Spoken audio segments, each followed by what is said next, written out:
Whoa, buddy. Put that thing back in its holster. We haven't gone anywhere. I don't understand. Check out the MichaelDukesShow.com for information on how to get access to the podcast. Welcome to the party, pal.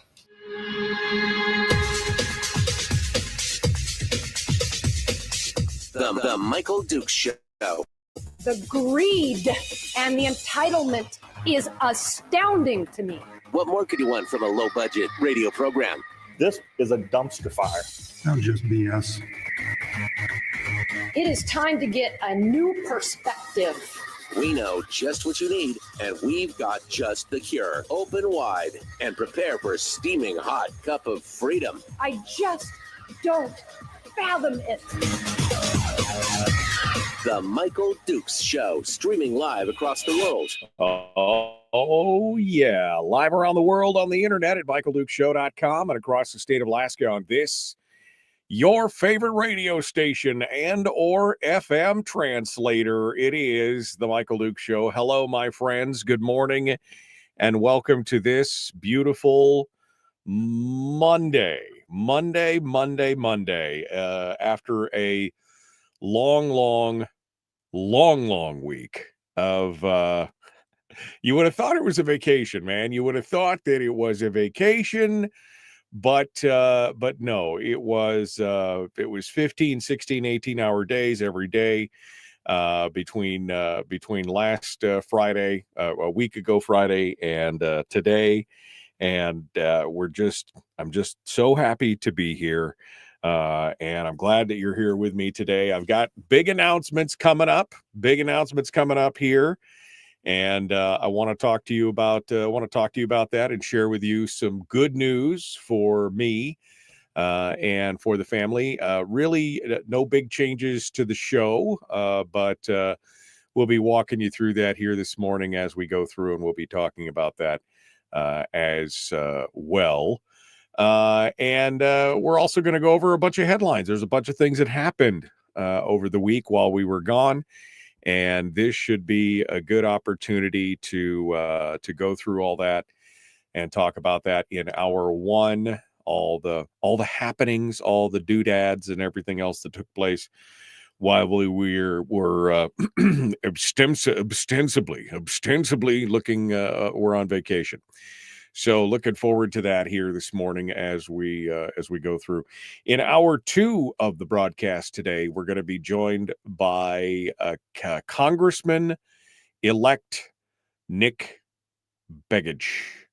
Nick Begich is going to be joining us, and we're going to sit down with him and talk about the upcoming congressional session, what we can expect to see for him, what are going to be his priorities moving into this first year, where we go from there, and of course also what he sees from Congress. I sent him an article yesterday. There's an amazing article in Reason Magazine that specifically talked about the role of Congress in our fiduciary woes, about what Congress should be, what role do they play in the problems that we're having with the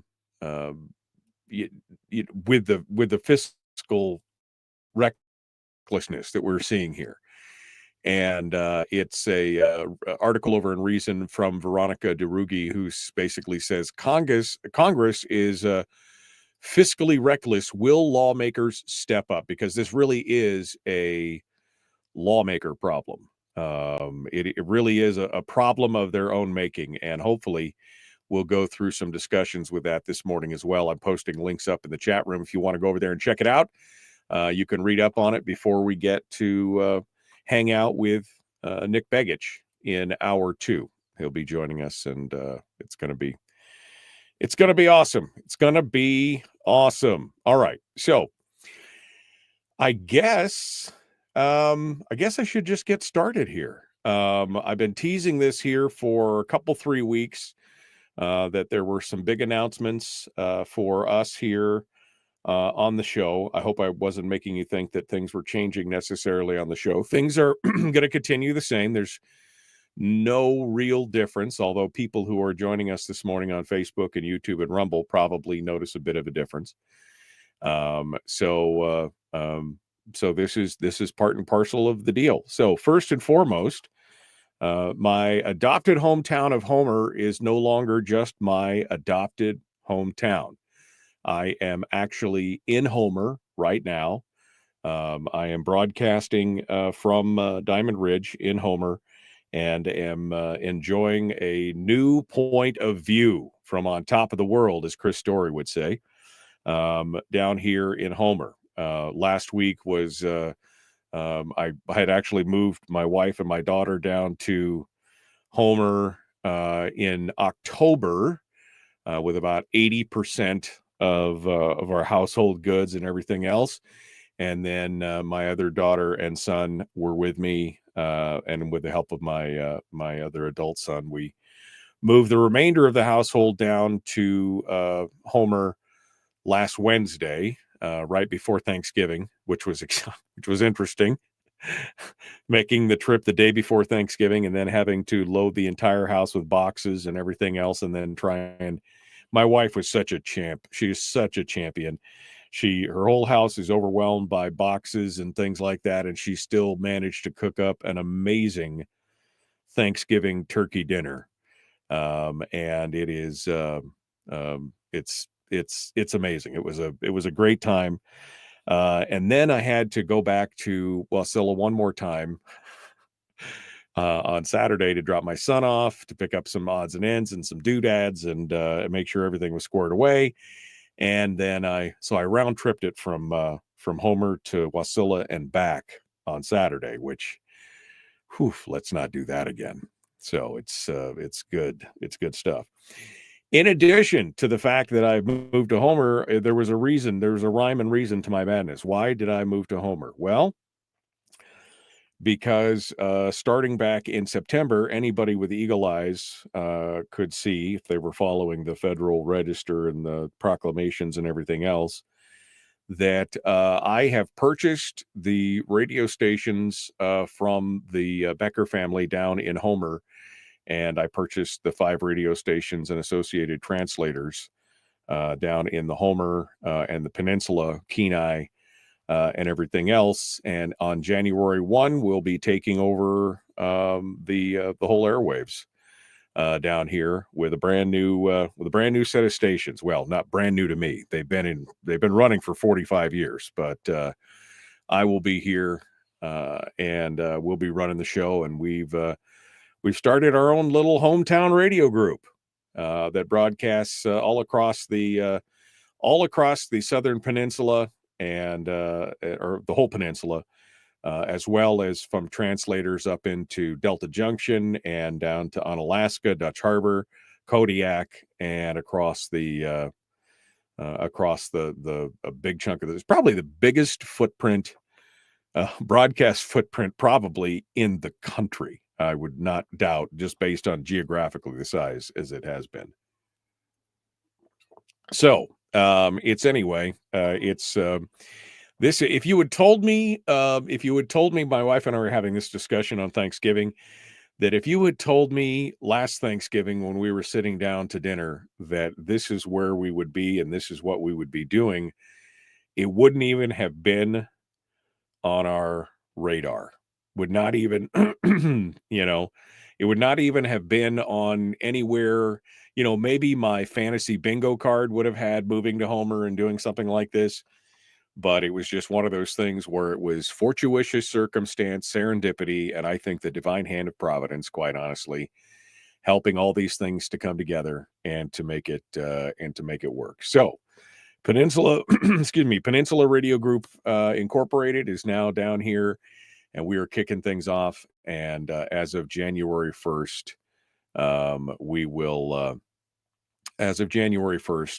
will be taking over the stations that broadcast here and in Kenai, Soldotna, across the peninsula, et cetera, et cetera, et cetera. And somebody just asked in the chat room, are you no longer associated with Anchorage stations? The stations, KFAR is near and dear to my heart. KFAR was the first, was where this show first appeared, was on KFAR back in 1999 in its first form. 1999 was when the Michael Duke Show appeared as a weekend show. And then within a year or so, it became a daily show, and I've always loved. I remember listening to KFAR as a kid with my grandfather, and it's always been something that's there. And the people that I've worked with at that company, whether it was Borealis Broadcasting or New Northwest Broadcasters or Last Frontier Media Active, as the company had changed hands over the years, the same group of people were still there. That's one of the things that always struck me, is that radio is kind of transient in general. Most radio stations have a very transient, kind of employee group and everything else. But everybody who works at the stations in Fairbanks and in Anchorage, we've worked together for years and decades. And I will say that I could not have done this and made this move without the help and support of Perry Wally, the general manager in Fairbanks, and the CFO of the company, and a variety of other folks, Chris Meadows and Michelle Wagner, and all the folks who work up there. They've been so supportive, and we are going to continue to work together. We're a family. You can't work with somebody for 20 years. Perry and I went to junior high school together, so we've been around a while, so we're family. So we're going to continue to partner up with the stations both in Anchorage and in Fairbanks, and we're just going to continue to crack along and do some things together to make this a lot more fun. I'm still working with them. It's very, very amicable, and it's been an exciting time. So here we are in the brand new day. This is the brand new day for myself and my family. It's one of those things.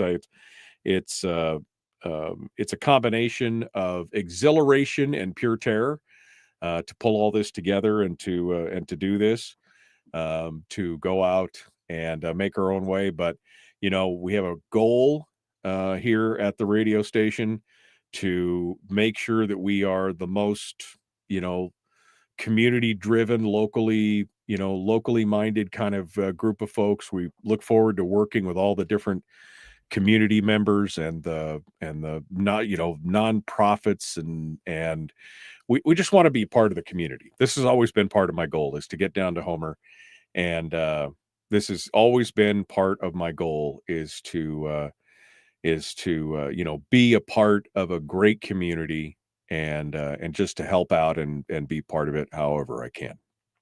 So that's kind of the long and the short of it. I kind of fell into radio a little bit, but it has, I say I fell into it, but I feel like I was guided to it in a way. Again, maybe the divine hand of providence.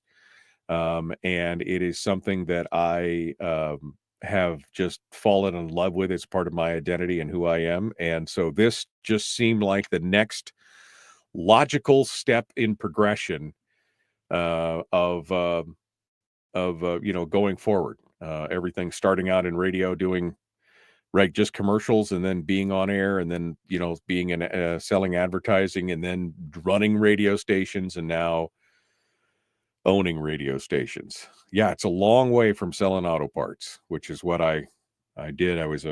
I sold and worked in the automotive industry for about 5 or 6 years there in between my radio gigs, and this just seems like a natural progression about that. So here we are, broadcasting live from on top of the world in beautiful Homer, and yes, it is. I will say it is nicer, definitely nicer. It gets warmer as you go south. It is 24 degrees here right now, and which is bad because it was like 6 degrees in Wasilla on Saturday. And so it was nice to be able to come back and do all that stuff. Yeah, I do get a lot of snow. That's how it is. But, can always go down the hill if I want to see the dirt and the ground and the grass. So Anyway, that's the big announcement for today. And I'll probably be doing a little bit of a repeat in this an hour or two, so folks know what's going on. But we're going to continue on. I've got some headlines and more. That's all coming up here in just a moment. Some of the things that happened over the weekend, or over the week, I guess. It feels kind of like a weekend. I didn't really. I'm tired, man. I'm tired. I need a vacation from my vacation. All right.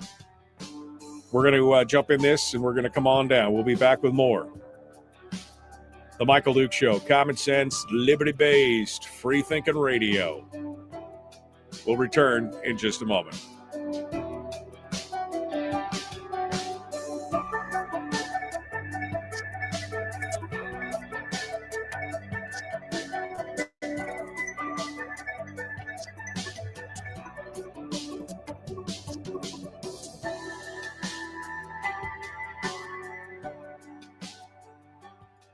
If you missed the show, you can listen to it on your time with Dukes On Demand.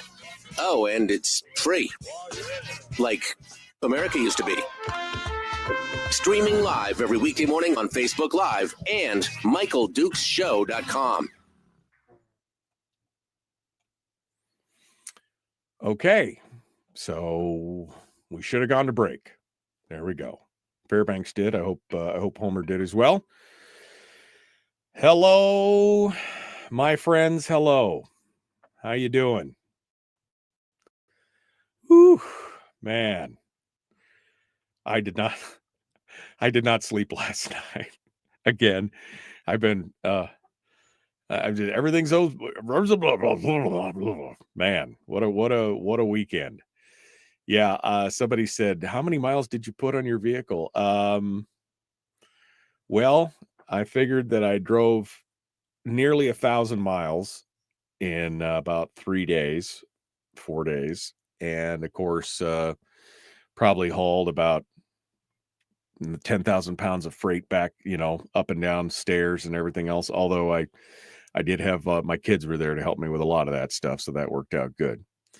But yeah, it has been a busy week. The only time that we got here on Wednesday about noon, got everything unpacked as much as we could. That was a hot mess. Holy cow. And overwhelmed my poor wife. She had just started getting things kind of squared away here from her move down a month ago. And we popped in and dumped a whole bunch of new boxes on her. And got a little night's sleep that night, and then got up the next morning for Thanksgiving. And Terry went to work on the dinner, and I spent the entire day building out the studio here in the house. Because as a voice guy and as an actor, a voice actor, and doing this, it's nice to be able to just walk into my own little studio. It's a little tiny studio, and just pop things out if I need to without having to go all the way over to the station or do something like that. So, and it was easy because I just basically dismantled my old studio and brought all the pieces here, and I'd already done all the hard work of mathing it and building framework and doing all that stuff. So within about 5 or 6 hours, I had everything up. And then the next day I spent another couple hours putting up all the acoustic foam and everything, and away we go. So it's been and then Saturday morning, we left here at 5:30 in the morning, and boom, boom, boom, up and back. 5:30, left at 5:30. I got home at 11:30 that night. And fell immediately into bed, unconscious there for about 9 hours. All right. Let's see. Congratulations. We love Dwayne and Bob. Dwayne, Bob. Bob Bird and Dwayne Bannock. Okay. Yeah. Okay. I was like, Dwayne and Bob. Okay. Thought we were going to have dancing girls during intermission, said Willie. Oh, okay.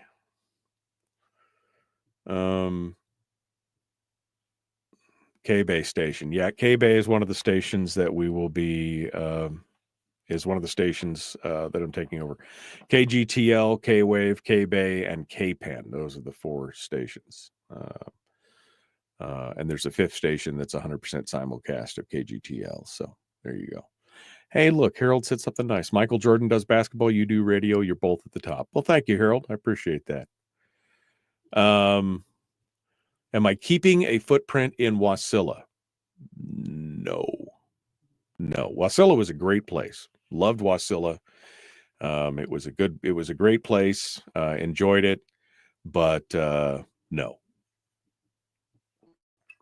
I'm all in. I'm all in down here. I'm all in down here. So, all right.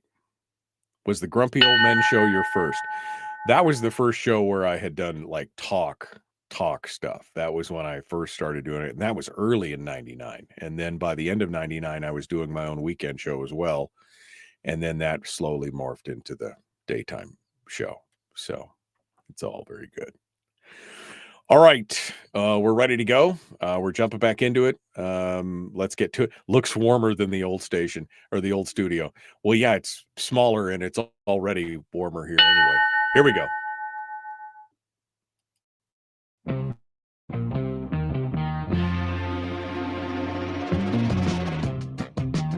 The Michael Dukes Show. Seriously humorous with a pinch of intellect.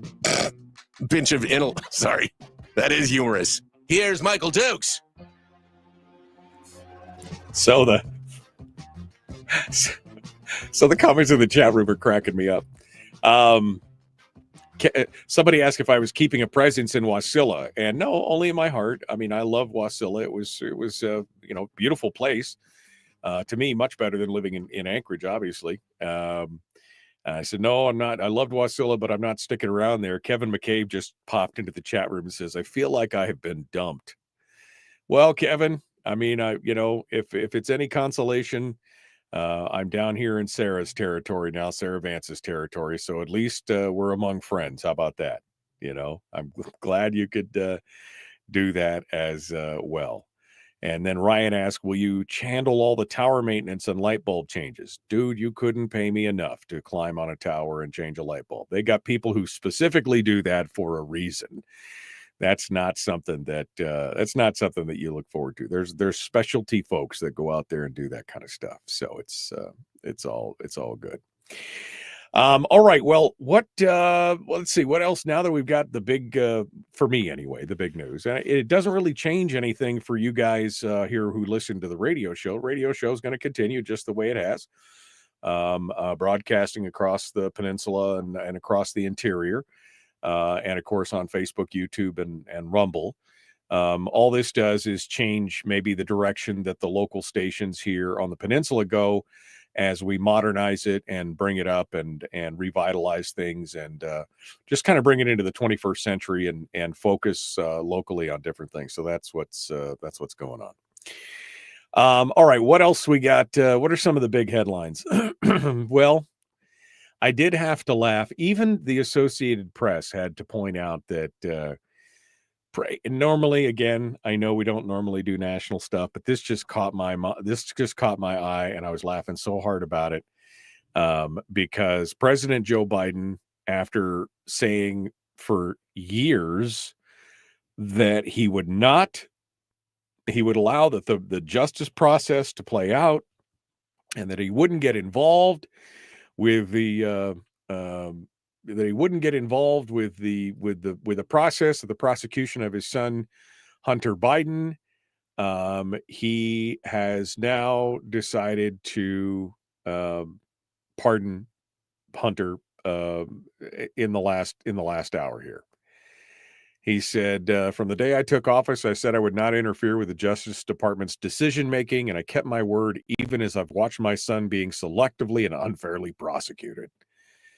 He goes on and on and on about it, and it basically says, for my entire career, I've followed the simple principle, just tell the American people the truth. They're fair-minded. Here's the truth. I believe in the justice system, but as I've wrestled with this, I also believe raw politics has infected this process and led to a miscarriage of justice.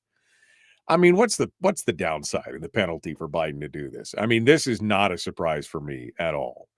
I mean, you're a lame duck. You're a lame duck. And I know you've said for years that you would never pardon Joe or Hunter, but here it is. And what was really interesting, quite honestly, though, about this more than anything else, was that the pardon is not just specifically for the federal gun charges, which was the possession of a firearm while being a convicted felon, lying on the form, the 4472 form, and saying that he is, or 4473, saying that he was that he was not a drug user, or the tax evasion charges. None of those things. It wasn't just those things. Pardon includes the entire period from 2014 through 2024. There you go. From January 1st, 2014 through December 1st, 2024. It covers any other offenses against the United States which he has committed or may have committed or taken part in during that period, which of course includes the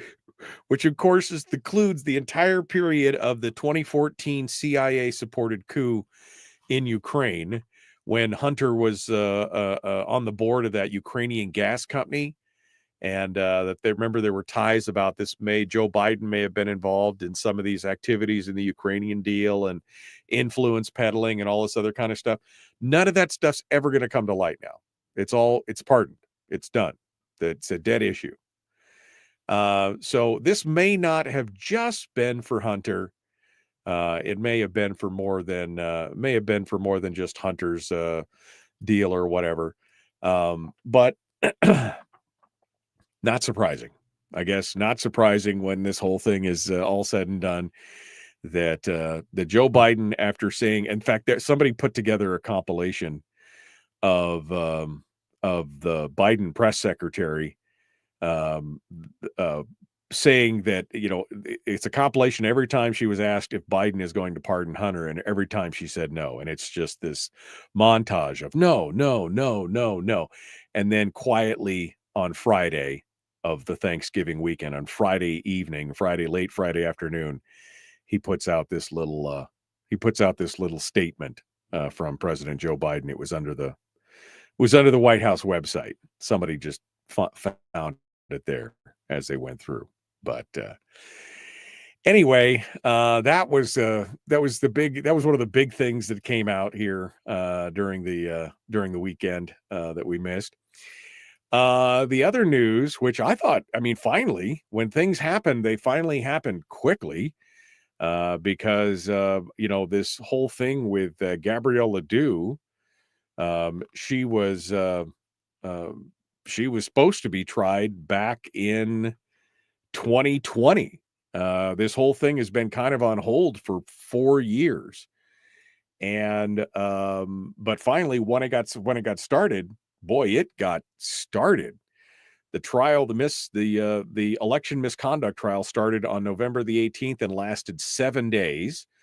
The closing arguments were held on the 27th, and the jury has had the long Thanksgiving weekend to deliberate and decide the fate of what's going on with Gabrielle Ledoux. And they're expecting the verdict early this week. She was accused by state prosecutors of encouraging people who did not live in her district to vote for her in the 2018 primaries and general elections. And she was indicted by an Anchorage grand jury. After hearing the evidence, they also indicted her and Lisa Vaught Simpson and Caden Vaught on multiple counts of misconduct. During the trial, she had to answer 12 different charges, including 5 felonies, and she's pled not guilty to all of them, and basically shifted the blame on her then legislative aide, who she described as the one who broke the law and misunderstood her directions. Now, coincidentally, that aide has passed away. And so I don't know if it's like the perfect scapegoat or what the deal is. We'll see if the jury bought it. There was we covered this pretty extensively back in 2020 and 2021 when all this broke, because there was some real hanky stuff going on with this whole deal. And we'll see what the jury has to say. But 7 days, and they've got a chance to deliberate, and it'll be interesting to see if it comes out. It'll be interesting to see if it comes out, fairly quickly today, tomorrow, because that'll show that it was the evidence is pretty overwhelming and pretty convincing for the jury to bring that back as well. And now we've also got the new power blocks have now been set up. Now that the election has been certified, and we've taken a look at everything that has happened with the elections. Now the lines are being drawn in both the House and the Senate, and we have a whole new majority in both sides. And the thing is that they got a whole lot thinner. Those majorities got a whole lot thinner in the House, especially. The House is basically barely a majority. Meanwhile, some big surprises on the Senate side as well, and we'll get into that here in just a few moments. But I do have to take my hat off to the editorial board of the Anchorage Daily News. I read this yesterday as I was getting ready to do, because when you take a week off, your show prep is not simply the night before. You need to go back and look at everything that's happened. But this editorial came out yesterday from the ADN, and I read it, and I'm like, somebody's watching the show. Somebody must be listening to the show, because they cover every point in the editorial reads, "Time's up for Alaska's natural gas pipe dreams." And the story goes on to talk about, Alaska natural gas production and how we've been concerned about, do we have enough gas to heat the South Central area and everything else? And, should we be importing LNG, or should we be bringing gas down from the North Slope? And here's all the things. But in the first paragraph, I had to, because it seems like they've been paraphrasing the thoughts that I've been espousing on this program here for the last few months about this issue specifically, where they say we shouldn't let the emotions surrounding our vision of Alaska as an oil and gas producer seduce us into overcommitment to a financially risky in-state gas solution. And what have we been saying? They're so tied up in the emotion and the nostalgia of burning Alaska gas that they're willing to throw fiscal certainty out the window. We've heard that from everybody. I mean, that was Will Stapp, right? Will Stapp said that he would join a majority in the House if they would guarantee that they would not import LNG. That was his big point. And even people like Sarah Vance and others were like, well, no, we shouldn't do LNG because it puts us at their mercy. And this whole idea of it has to be Alaskan gas, which I would love it to be Alaskan gas. Don't get me wrong. I would absolutely love it to be Alaskan gas. It would solve so many other issues, from the cost of energy in the interior. If we could get a line down through the interior that they could take a spur off of, all the way to Tidewater, where we could export. I mean, it would create, but it has to be fiscally viable. And nobody has stepped up. Nobody has stepped up. Not a single outside producer has, now compare that to what happened during the pipeline days, right? When oil was discovered, the major producers, and this is what they say in the article or in the opinion piece, the major producers were falling all over themselves to bid on leases and sparing no expense to build the Trans-Alaska Pipeline. The reticence among producers to develop Alaska's gas when it's their own money on the line should tell us much about how much a profit a gas line would bring, not much, and how optimistic we should be that circumstances will change and make the line pencil out economically. Not very. That's been the problem. No oil and gas producer has stepped up to the plate and said, this looks like a great deal. Right? This has always been the problem. So they summate this whole piece by basically saying that the Alaska Gas and Development AGDC, Alaska Gas Line Development Corp, is supposed to shut down at the end of the year if they haven't really made anything. And then basically they're saying, well, they should shutter the office and move forward. We'll save a small but meaningful sum that could be put towards many other state services. But the whole emotional thing, this whole thing, I was like, man, this looks like it's almost a paraphrasing of the rant that I put out the other day about this specifically. You know, we've got to stop looking at the if come as if money just grows on trees and we could do anything we want. We've got to stop putting the emotion in this. And that's hard for some people, man. That's hard for some people to do. All right, we're going to go. We got more coming up. We're going to cover the majorities of the House and the Senate up next. The Michael Duke Show. Common sense, liberty-based, free-thinking radio.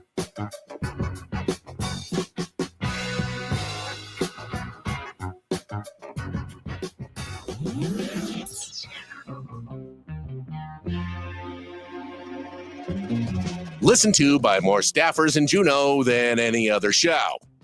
Because their bosses told them to. And after what they just heard, oh man, they're going to be pissed. You're a bad, bad man. The Michael Duke Show.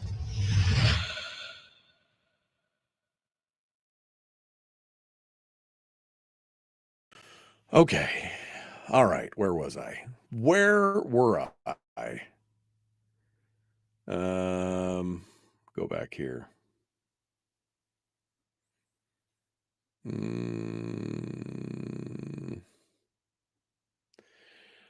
Okay.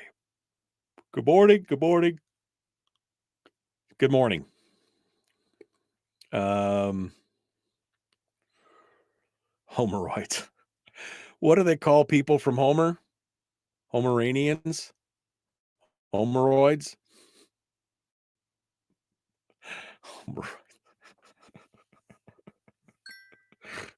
I must be a homeroid. That's what it's all about.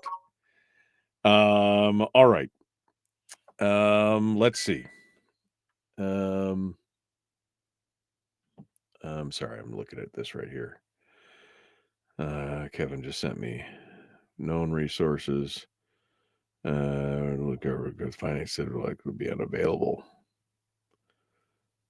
Huh. I'll have to look at that, Kevin, and take a look at that, and I'll send it to Brad. He's much more hip on the runway for gas. What do you go? Okay. Chris says, I don't like moving in the winter. Yeah, no, I mean, moving in the winter kind of sucks. I'll be honest with you. It does kind of suck big time. But, you know, it's that part's done. And now we can move on to the rest of, I got a lot of work to do over the next 4 weeks here. So that's what, let's see. Every Don Hardwin just said, every year the president pardons a turkey. Yeah, that's pretty much it right there. And who is surprised by the pardon? Yeah, not me. Okay. Sarah Vance, I was with you back in 1999, says Dodie. Dodie's been around listening to the show for 25 years. She said, I was back with you in 1999 and still with you now. So happy for you and Terry in this amazing new adventure. Hope you can both get some rest. Yes, I hope so as well. Like I said, the next month is probably going to be even busier in some ways than the last 3 months, which is, we got started in this journey back in June. So it's been 6 months since we got started on this journey, May, June. And took the government almost 90 days. I guess 70 days to finally sign off on everything and all that kind of stuff. So,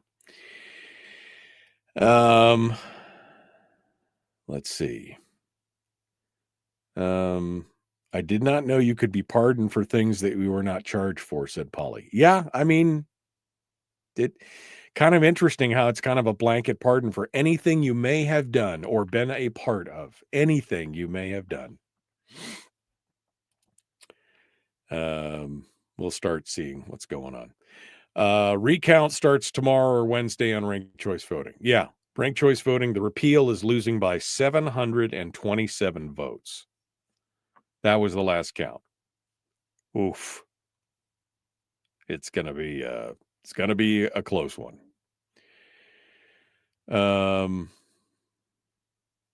Okay. Just kind of scrolling through here.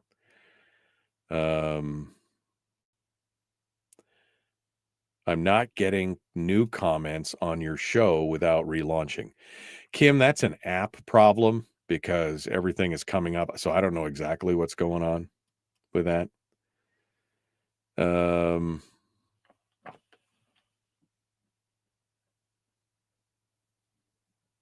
Oof. Yeah. Anthony said, hello, Anthony. He said, I'm just assuming hesitation on the part of the investors, the oil and gas, due to the government that adheres to the religion of EPA to its own detriment. Maybe the new administration will alleviate some of that caution. We'll see. We'll see. Yeah. So I missed the beginning. Is the host broadcasting from the Banana Belt?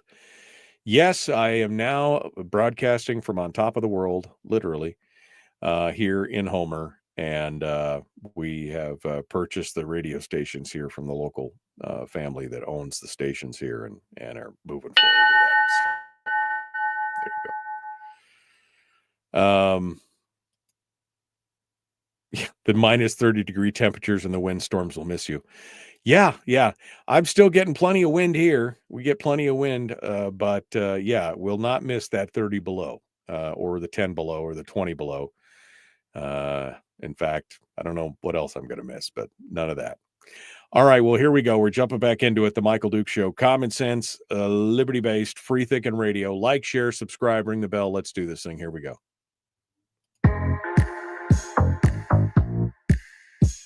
The Michael Duke Show, proudly splitting the left versus right dichotomy. Yeah, I had to look that word up too. I don't think it means what he thinks it means. Here he is, though. That guy, Michael Dukes, the one with the show.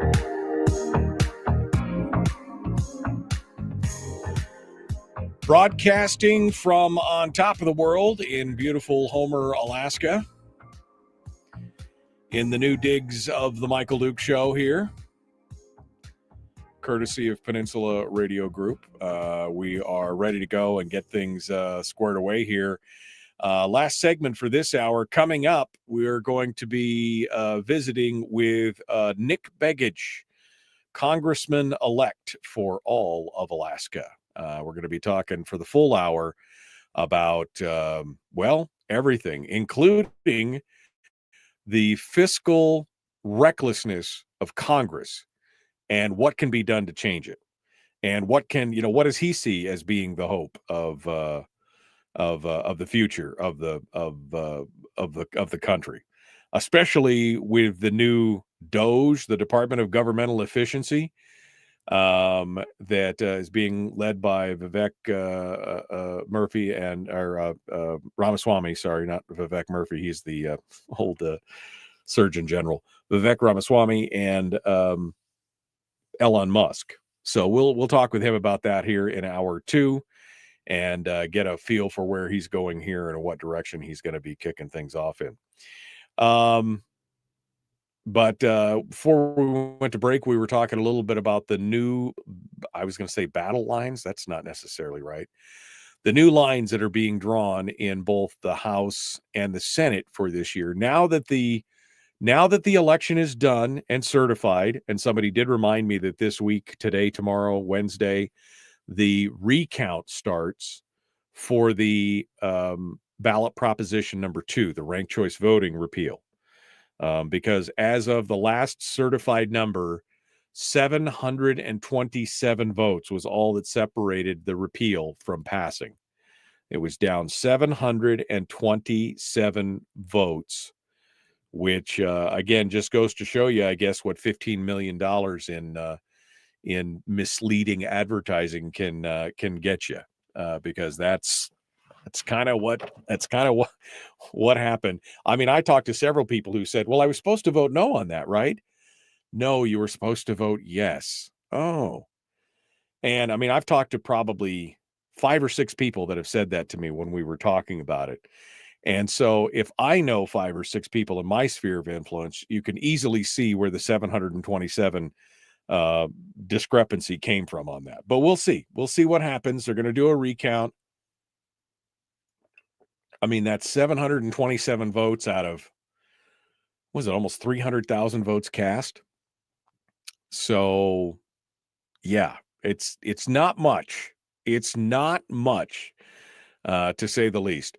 So that's going on. But of course, we've also got the balance of power now setting up in both the Senate and the House. And surprisingly, not everybody was willing to play ball this time around. Now, we already knew that the miniature minority, the mini minority, the super minority that was Shelley Hughes, Mike Shower, and Rob Myers was not going to stand, because we knew that Mike Cronk took over Click Bishop's seat, and Rob Yunt was elected in place of David Wilson. So we knew that those guys had already said that they were going to hang out with Shower and Hughes and Myers.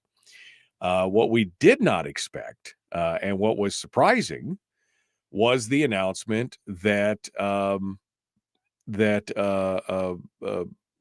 James Kaufman did not join the binding caucus. Instead, he decided to move in with the minority, which means that you now have, even though the Senate is made up of 11 Republicans and 9 Democrats, you now have a majority that is led by Democrats, with a 14-member majority, meaning that the Republicans that stuck around were basically 4 Republicans: Gary Stevens, from Kodiak in the Southern Peninsula, Kathy Giesel of Anchorage, Kelly Merrick of Eagle River, Jesse Bjorkman down on the peninsula.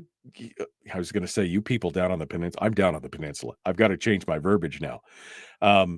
Us folks down on the peninsula, we really need to have a moment of self-reflection over Jesse Bjorkman and the Ben Carpenter race. And how did you guys wow. And then Bert Stedman, of course, from Sitka. So those 5 people have now swayed the whole majority in one direction or another. You had 11 Republicans and 9 Democrats, and we ended up with a democratically led majority. Now, why do we think that James Kaufman made the jump? Well, I would say that probably the whole I know that he has been vocal about not being interested in defined benefits. And he's got some real concerns with that, although so does Bert Stedman. So, but the binding caucus, or excuse me, the majority, Senate majority, came out and said early on that is one of their priorities, is to make sure that defined benefits make it, and that they get it out there. I mean, that's everybody's big deal. But that James Kaufman has definitely been vocal about not being a huge fan of defined benefits, and also the binding caucus rule on budget votes. There's been some chatter and some grumbling that he is not happy about the whole binding caucus rule as well. And so he decided to pull out. That leaves the new Republican minority of 6, which is a real minority now, not a super small one, which means that they'll have some staff members and press and communications people and can actually get something done, hopefully. Although they did get some things done, even though they were in the corner with their little dunce caps on, they got some things done. So the new Republican minority is going to be Shelley Hughes and Mike Shower and Rob Myers, the first three, and then James Kaufman, Mike Kronk, and Rob Yunt. Now, it'll be interesting to see if they could attract some people from the, because I understand that there may be people that there may be some people who are a little upset with the whole Biden caucus thing in the Senate and in the House. And that's a problem for sure. In the House, nothing else is really new. We kind of went over that before, but the lines are drawn. It is now a super thin, bare minimum majority, 21 members out of 40. That's 14 Democrats, 5 independents, and 2 Republicans, including Chuck Kopp and Louise Stutz. The other 19 members of the minority are all Republicans. And you know how that happened? You know how this whole thing came about? Well, all you have to do is look down into the chair assignments and realize that there are 3 co-chairs to the Finance Committee. And the 3 co-chairs are, let's see. I'm sorry, I got to get that. I know that Neil Foster is there. There we go. Finance Committee. Neil Foster, Andy Josephson, and Calvin Schrage are all on the Finance Committee. But all you had to do is look at the other 3 majority members of the Finance Committee, Rep. Sarah Hannon, Elise Galvin, and freshman Representative-elect Nellie Jimmy from Tuksuk. And I think that, my friends, is the smoking gun right there. You really don't hardly ever see a freshman legislature with no budgetary or legislative experience ending up on the Finance Committee, because Finance Committee is the most powerful committee in the whole building. And it was rumored that that's what she was shooting for them to get them on there. But that, again, a super thin majority with the win of David Nelson, and kind of exciting to see. You know, it's gonna make for an interesting legislative session. Let's just put it that way. So we'll continue. We got more coming up. Hour 2 is dead ahead. Nick Begich is going to be joining us, Congressman-elect for all Alaska. We'll be back with more in a moment. The Michael Duke Show. Common sense, liberty-based, free-thinking radio.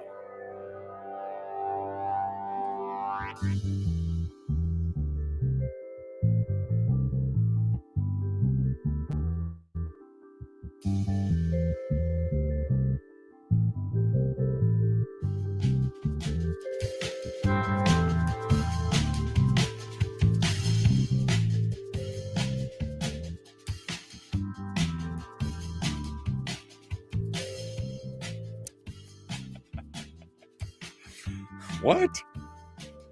Frank's like, electing Bjorkman, maybe it has something to do with the use of cannabis. Just saying, it is the home. But Ben Carpenter is not in the home area. That's Sarah Vance.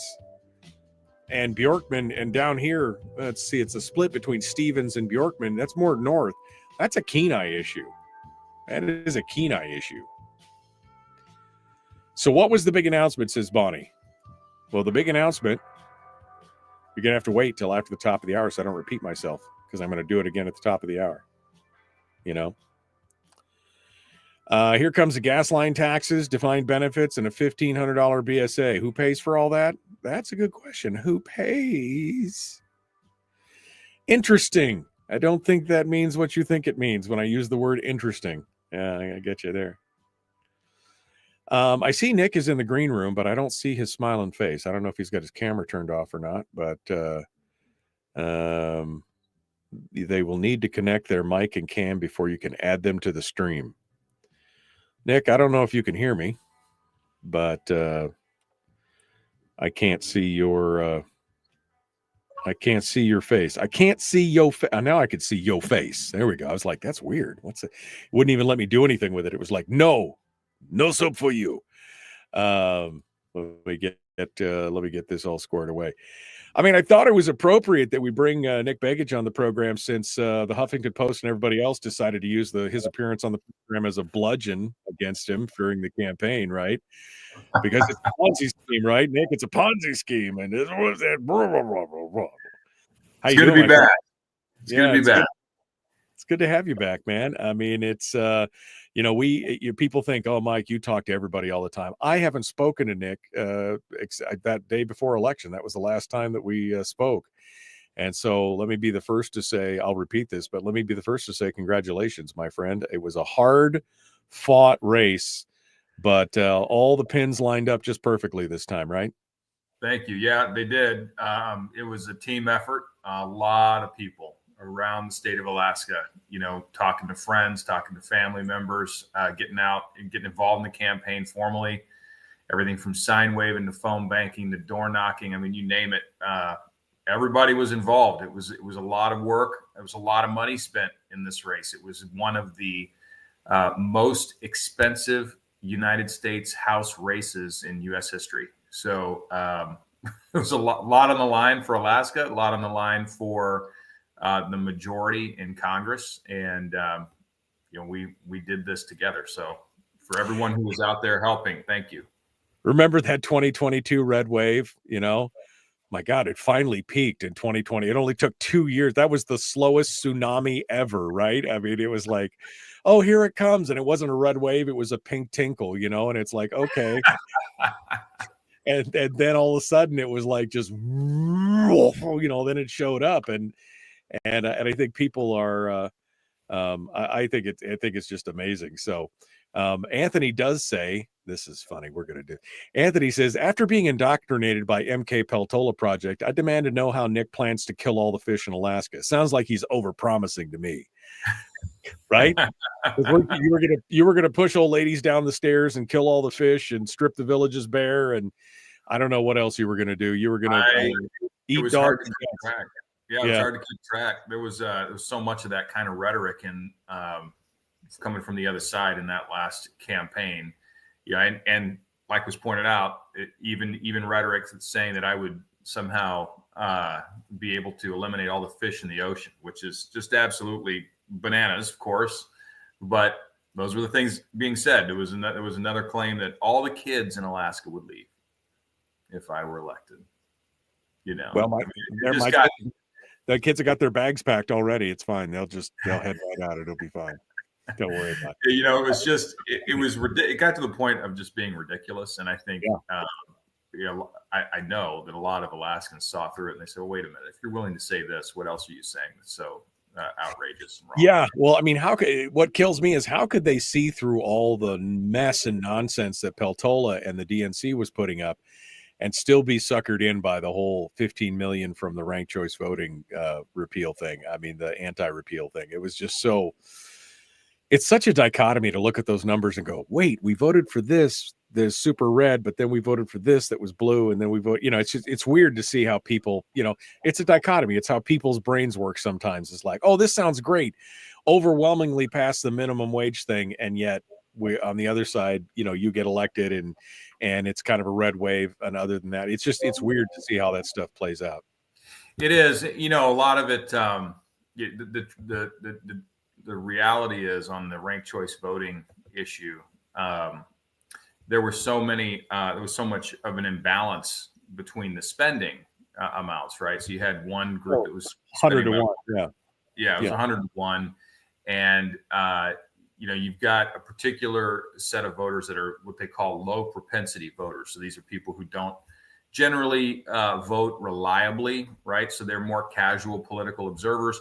And that's where, when you have that kind of a spending imbalance, you can see, maybe it's 5,000, maybe it's 10,000 people who get the mailers, they see the ads, they believe the mailers and the ads coming from, the side that's got all the money. And, when a group has a lot of money and is willing to lie about the nature of their issue or a candidate, that starts to matter for that group of people that maybe doesn't have as much time to focus on sorting out what's true and what's not true. And I think that's why you saw some of those different outcomes in the same election. I would agree. All right, Nick Begich is our guest. Nick, hold the line. We're going to be right back to you. The Michael Duke Show continues. Common sense, liberty-based, free thinking radio. Hour 2 is dead ahead.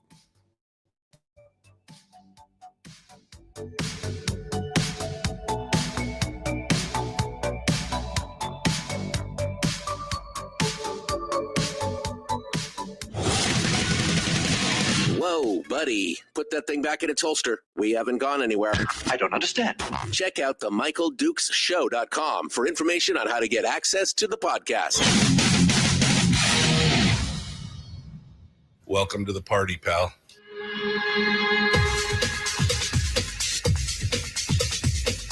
The Michael Dukes Show. The greed and the entitlement is astounding to me. What more could you want from a low-budget radio program?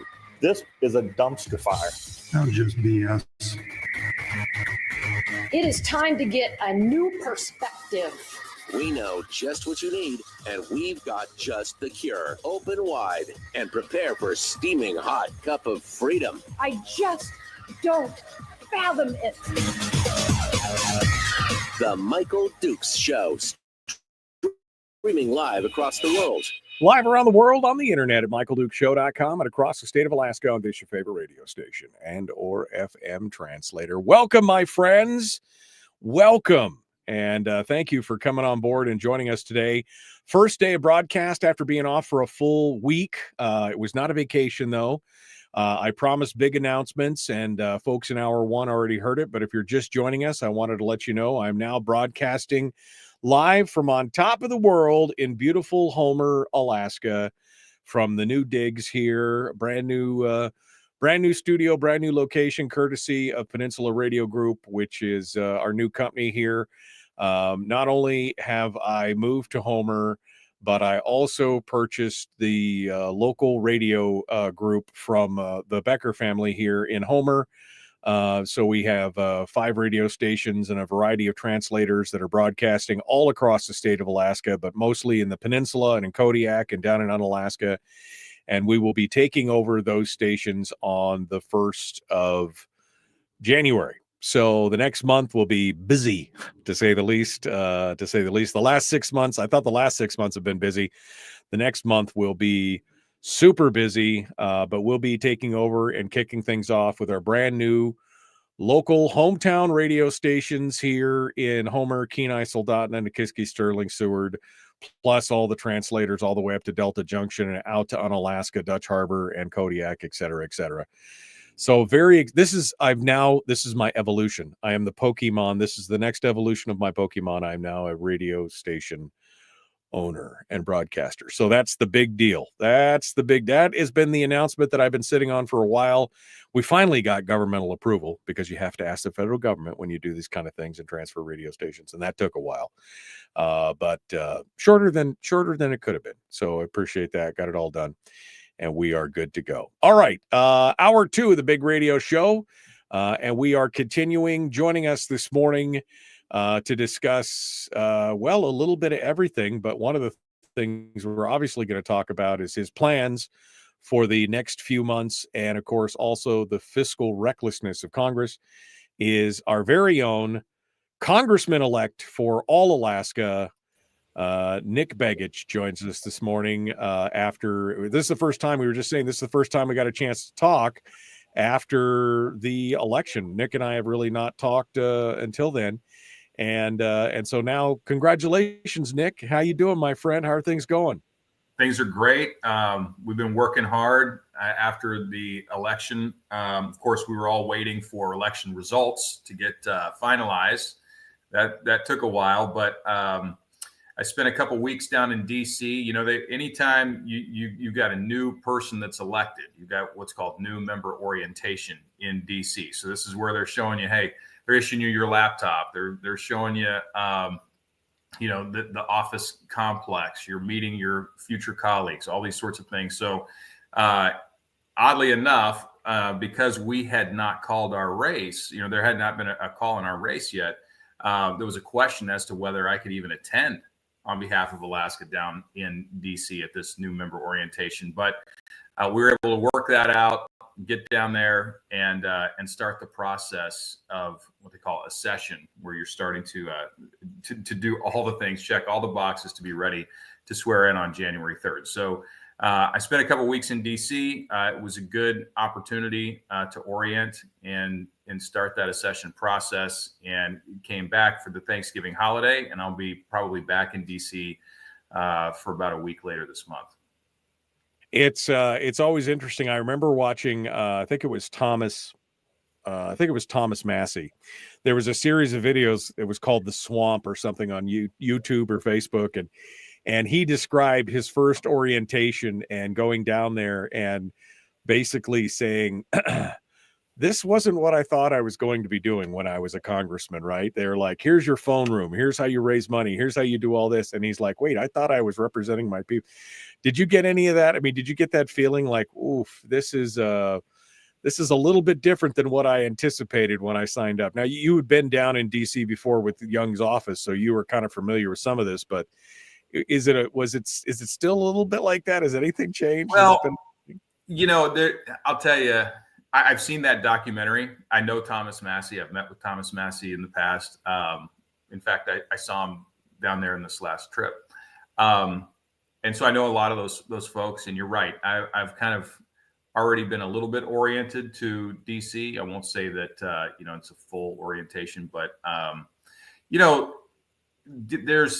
there's really good people. And then there's some people that you really have to question the motivations. But I will say among the people that are entering in this freshman class on the Republican side, these are strong, for the most part, America First conservatives who actually want to see significant reform in government. And these are folks that ran on those issues. These are folks that won their primaries talking about the issues, or in contested general elections. And so I think we've got a new strong batch of people that are coming in. I think there's probably 32, 33 Republican freshmen, that ballpark number. And of those that I had an opportunity to interact with, I think people are very excited about making significant changes and using the time that they have to make those changes over the next couple of years. It's interesting. We all expected, I kept saying that I thought Trump was going to win, but I thought it was going to be a lot closer. And as we were saying during the commercial break, that red wave in 2022, it finally, it was the longest tsunami ever, right? It took 2 years for it to finally happen because, we not only did he win, he won decisively 7 battleground states. We took the Senate, we took the House. Harris lost, even in places where she won, they lost ground in demographics and everything else. I mean, it was just this long game of this red wave. What is your thoughts overall on the election in general, your win, but also in light of everything that happened in the country? What do you think it's saying about where we're going, or what America wants? Well, I'll tell you, I'm going to give you an interesting statistic that I was made aware of this weekend. The Open Secrets, for folks who have ever been out to that website, Open Secrets does a lot of work trying to make the nature of campaigning and the funding of campaigns more transparent. So they look at a lot of different statistics. One of the things that they looked at or have looked at over the past is for every House election cycle, and remember that's every 2 years, for every House election cycle going back to 1964 when they started, took the data all the way back there. What they looked at was, what is the re-election rate among people who were incumbents and chose to run again. So they went back and they looked at this. In 2024, we had the highest re-election rate of incumbents in the House since 1964. 98.5%. Wow. Of incumbents were reelected. And now that makes our work here in Alaska to flip this seat from blue to red pretty remarkable, because there were only a handful of seats in the House that actually flipped. Now, I bring that up in the context of your question, because we talk about a red wave, and yes, we've flipped some Senate seats, which is really important. for moving the America First agenda forward. We got Trump elected with the popular vote, right? So he was elected with a popular vote. It's been a long time since we've achieved that. And he won an electoral landslide. But on the House side, really there was very little movement. And so you have to look at those numbers sort of in total and say, okay, we know that the people want to change. But we've got a little bit further to go when it comes to individual districts and making sure that we're holding people accountable to their records, because we really didn't flip enough seats to create a mandate in the House. And that's going to be the challenge, I predict, in the next couple of years, is keeping that House majority tight and together so that we can move things out of that body over to the Senate side and over eventually to President Trump's desk so they can be signed into law. We've got a tremendous amount of work to do, but we only have 220 seats in the House and 218 is a majority. So it's going to take a lot of work to keep everybody together to make sure that we advance the agenda that we've run on here in the last year. What do you think it says about the American people, though? Because again, everybody was like, and I think the one thing that the Democrats have not done well is kind of that self-reflection of why did we lose, right? I mean, you saw some of the immediate reaction was, oh, well, it must have been racism or misogyny or something else. We just didn't, it couldn't have been the fact that we didn't like the various candidates because of their positions or their policies. It had to be something personal that we didn't like about them. But I think that they're missing the boat here. I think that people, it's the old James Carville, it's the economy, stupid kind of thing that I think was reigning supreme. But what do you think it says about the people? Well, I think I think let's talk about the election process for just a second, and we'll get back to what it says about what people are thinking. But you look at the imbalance of campaign finance, right? We talked about that a moment ago. The imbalance between ballot measure 2's financing, right? 100-1. In my race, I was outraised in my principal campaign committee about 5-1. Right. So there's an incredible money machine behind a lot of the Democrats that are running that Republicans have to fight. And so so much of what we've seen over the last several years is this massive money machine that's been constructed by the Democrats. And what I've told folks is the truth only needs a little bit of oxygen in order to breathe. But a lie requires continuous fuel.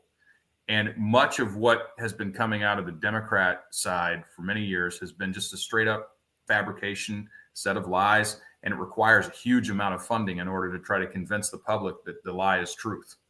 They've enrolled the mainstream media, as we know, for a number of years to propagate those lies and that misinformation, if you want to use that word, to the public. And so what we've seen from the American people, despite all of that monetary imbalance, that financing imbalance in campaigns, is a recognition that, hey, I'm not being told the truth by Democrats about what is happening. And I'll give you just a great example. We all saw it over the weekend. President Biden said, "Oh no, I will not pardon my son Hunter Biden if he's found guilty in a court of law. I'm going to leave that alone." And then what does he do this weekend? He not only pardons Hunter Biden, but he pardons Hunter Biden for anything that he has done illegally, whether he's been prosecuted or brought up on charges or not, from a 10-year window today. Yes. A 10-year window from January of 2014 to December of 2024. Anything that you've done or been a part of, it doesn't matter. Which, I mean, that's wow. I mean, I don't think I've ever seen a pardon quite that broad.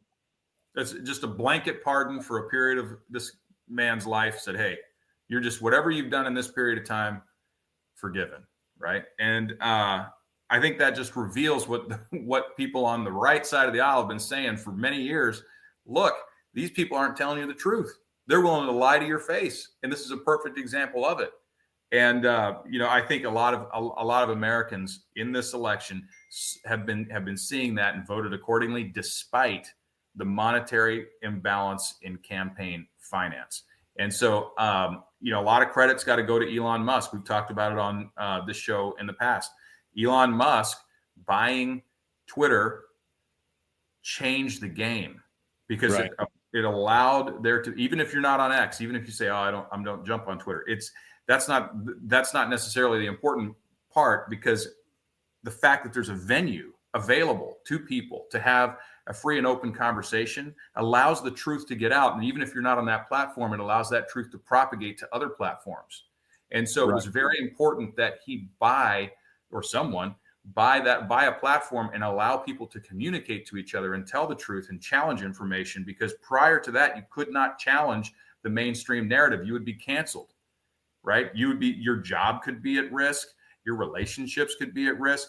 You were not able to have that conversation prior to his purchase of Twitter. And so that was a singular pivot point in this election cycle that started to change things. It was very important. And I'm very encouraged to see, not only did he put his money where his mouth was on free speech, he went in, he created a super PAC to fight the Democrats. He created something called America PAC. They actually participated in our race and a number of other races around the country. And then he's starting the Department of Government Efficiency with Vivek Ramaswamy to actually cut government, something that's such an important aspect of what all of us ran on, which is getting the government efficient and working for the people again. And so those sequence of events were very important for achieving the electoral outcomes that we saw in November. Nick Begich is our guest. We're going to continue with him in just a moment. We're going to talk about his priorities going in as a brand new congressman for this next few months. We're also going to talk about fiscal recklessness as well. We'll continue the Michael Duke Show. Common sense, liberty-based, free thinking radio.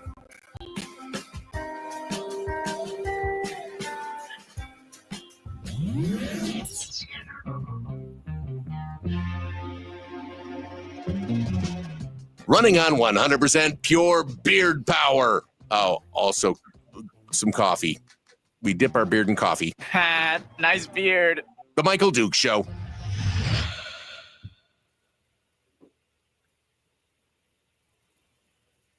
Okay, Nick Begich is our guest here.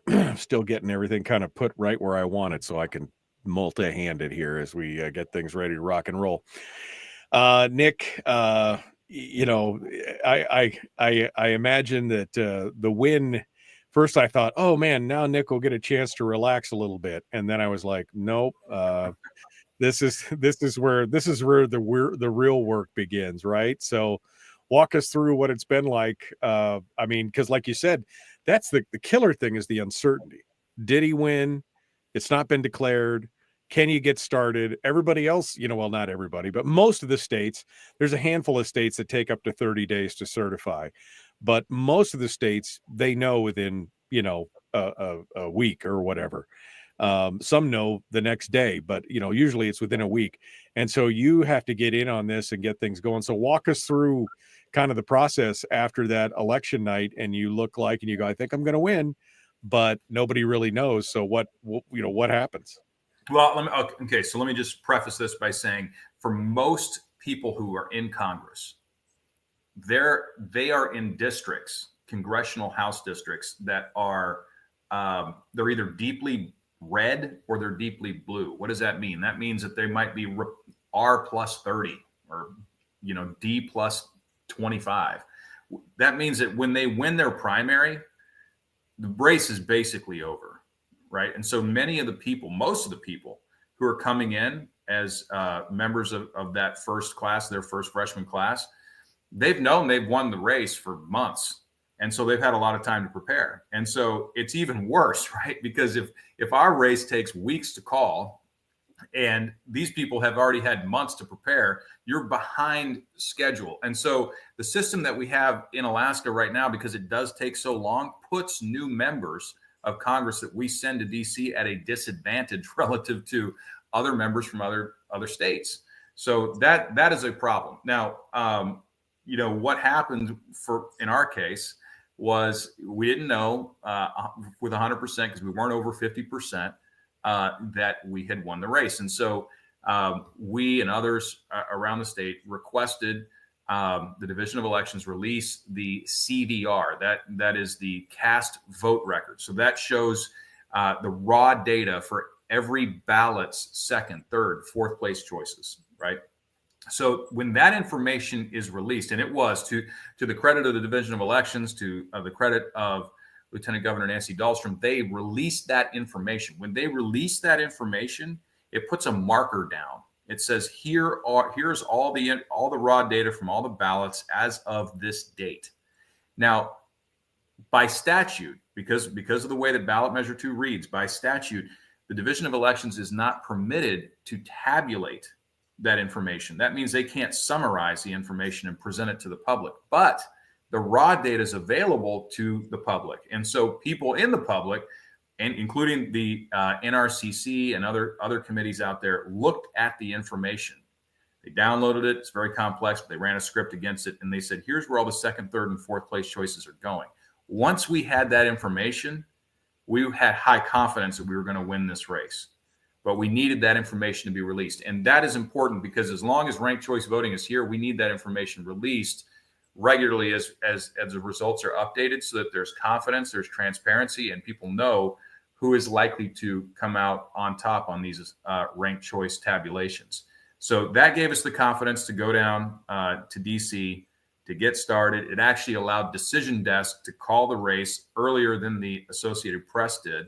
Unfortunately, for some of the groups within the U.S. House Committee on Administration, they required AP to call the race. AP did not call the race until the second to last day of freshman orientation. So we were able to start most of what we needed to do. We had to wait until the second to last day to get the rest of what we needed done. But that third-party information, or that third-party analysis of that information released by the Division of Elections is what allowed us to know we were in great shape that we would win this race. Interesting stuff. Lots of work behind the scenes and lots of good information. Nick Begich is our guest. We're going to continue with him. Please like and share the show. Like and follow. If you're just joining us, welcome to the program. Stay tuned for more with Nick Begich, Congressman-elect for all Alaska. We're going to continue right now. The Michael Duke Show. Common sense, liberty-based, free-thinking radio. Let's do this thing. Here we go.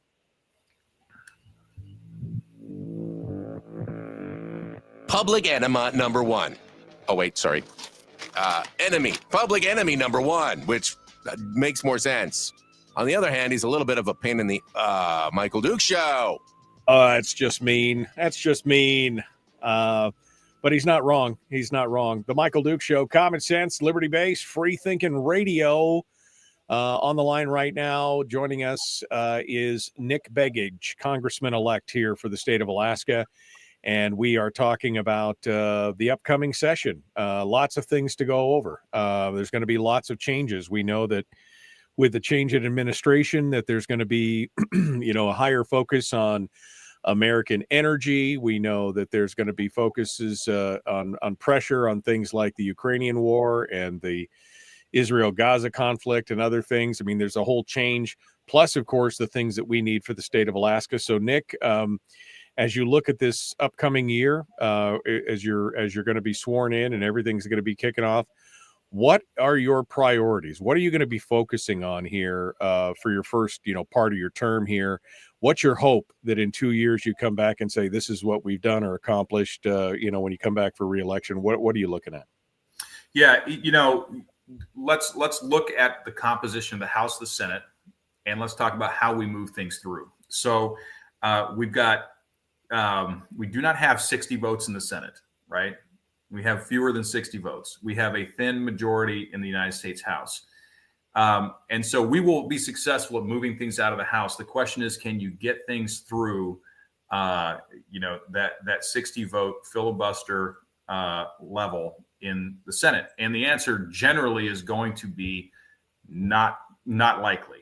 However, there are vehicles that you can move legislation through the Senate to get to the president's desk. And that is the priority. It's attaching key priorities for Alaska on those must-pass pieces of legislation that have to go through the Senate and then get to President Trump's desk so it can be signed into law. Now, we talked a lot about in the campaign the need to lock in Alaska's right to produce its resources and access those resources in law so that we can reduce the impact that having a new presidential administration has on Alaska. So what we've seen over time is this pendulum swing. When a Republican administration goes to a Democrat presidential administration, that Democrat wants to shut our state down. We saw with President Biden 67 executive orders and actions that specifically targeted Alaska's ability to produce its resources and access the resources for production.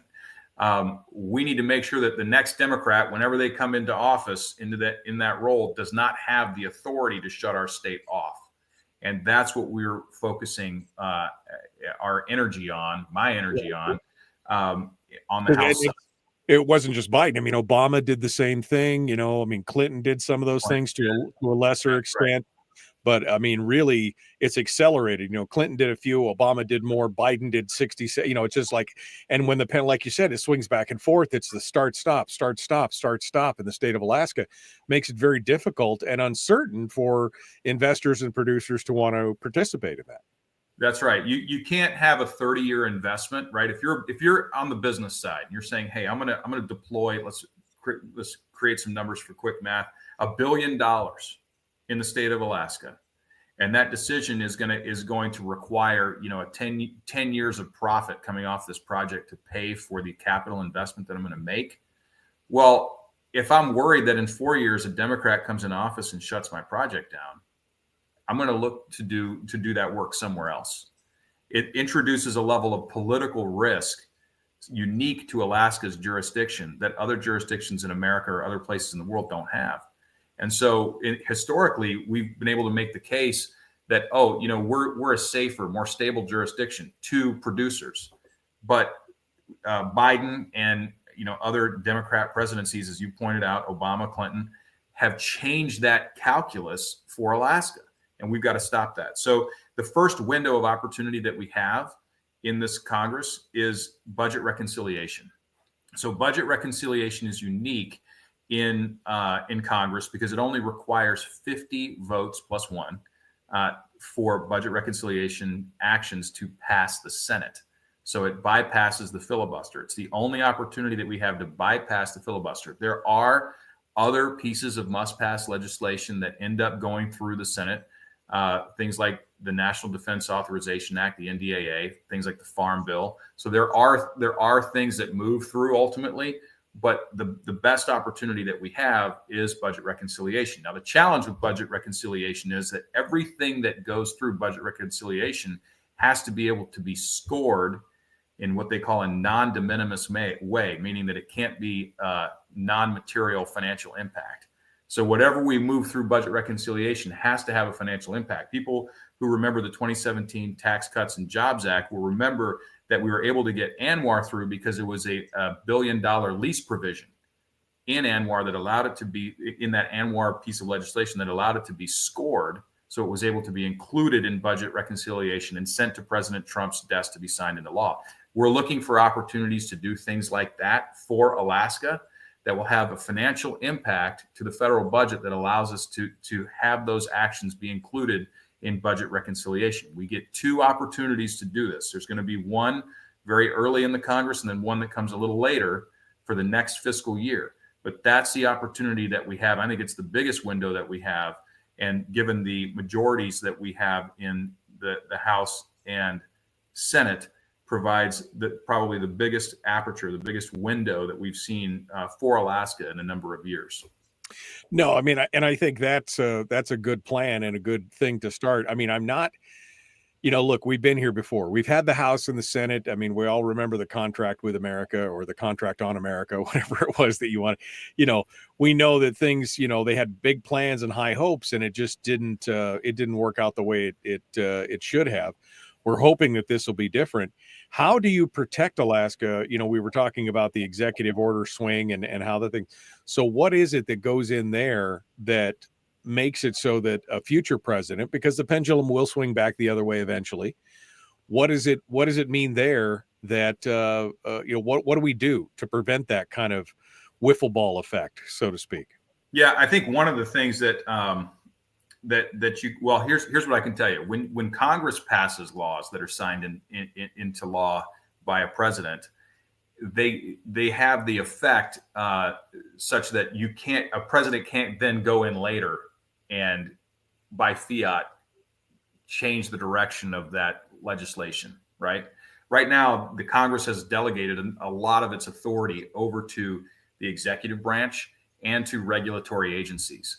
But these actions that you can put into law prevent those agencies and prevent the executive branch from taking those actions without congressional approval in the future. So that is a major break on the ability for a future president or regulatory agency to go after Alaska in the way that they have over the last decade plus. Now, that said, there has been major progress made through the Supreme Court to push back against the regulatory state. And we've talked about it on the show in the past. It's going to be something that you see more and more in the future, and that is the overturning of Chevron deference. The Chevron deference case that was brought before the Supreme Court essentially said, look, the regulatory agencies are making law from their desk. I call it cubicle lawmaking. And that those regulations have the force and effect of law and are being used to shut down not just Alaska, but resource development across the nation. And we've seen this repeatedly in the Ninth Circuit used as a mechanism to stop us from being able to develop projects on federal lands and even on state lands in some cases. And you're going to see the Chevron deference decision start to unwind some of that regulatory power that has been assumed by the bureaucracy over a number of years. And in fact, over the weekend, if for folks who are on X and paying attention to what's happening with the DOGE, the Department of Government Efficiency work that's being done by Vivek Ramaswamy and Elon Musk, they themselves are talking about this as the primary lever point, as the crowbar for popping open the regulatory state and getting this under control. So they've identified this as well as the primary vehicle for pushing back against the growth of government is using this Chevron deference decision by the Supreme Court. Yeah, because Chevron deference basically said in any court case that came up that the presumption had to be basically that the government was right, that the regulators were right, with no real discernment as to whether or not it made sense or if it was applicable to the situation. If the government said this is right, then the deference went to the government's or argument in those things, and it created a lot of problems. And I've said this for years, that it is that bureaucratic regulatory state where Congress has abdicated their responsibility from actually writing the laws. They're essentially writing frameworks and then turning the frameworks over to the regulators and to the bureaucrats and say, okay, you guys put all the details in now. And that's not how it's supposed to work. That's exactly right. That's exactly what's been going on. Congress has outsourced their responsibility to the agencies, saying, well, you must know better than we do. You figure it out. And of course, those agencies over time have been populated by a group of folks, in some cases, that don't want to see any development at all. Right? I mean, they're there for a purpose, and a lot of them, not everybody, but a lot of them are there because they don't want to see development on these lands. They don't want to see resources, extracted on federal lands, and so they will use their position and their authority under those frameworks to create regulations that prevent us from actually developing our resources. And so it's actually very encouraging to see how many people are recognizing this and how much attention folks like Elon Musk and Vivek are getting, and cooperation, signals of cooperation from folks in Congress. I'm certainly supportive of what they're trying to do. I want to see us cut waste, fraud, and abuse out of government. I want to see a smaller governmental footprint, because we know, and we talked about it many times on the show, it's absolutely crucial that we reduce the deficit, because the deficit that continues to add to the national debt is so large that if it continues in this manner, we're going to bankrupt the entire nation. Right. And and people say, well, you can't bankrupt America. We'll always be able to pay our debts. Okay, technically that's true. You'll be able to pay them in dollars, but what will happen as a result? You'll print the dollars, inflate the value of the dollar away, and reduce the standard of living for every American. And that has the same effect as being bankrupt.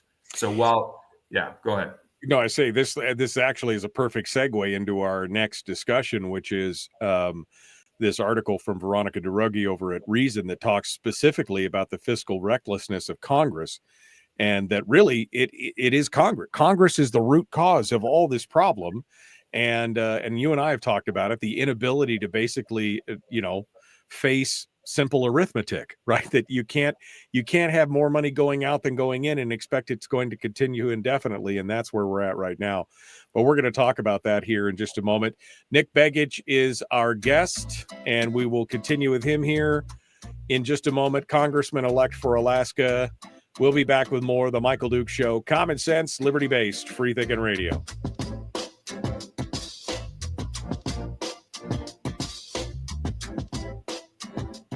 We're broadcasting live through a series of tubes. Allowing all of these entities to provide streaming stuff going on the internet. Well, it's kind of hard to explain. Sorry. Streaming live every weekday morning on Facebook Live and MichaelDukesShow.com. Okay, Nick Begich is our guest here on the old radio program. Yeah, the Jones Act.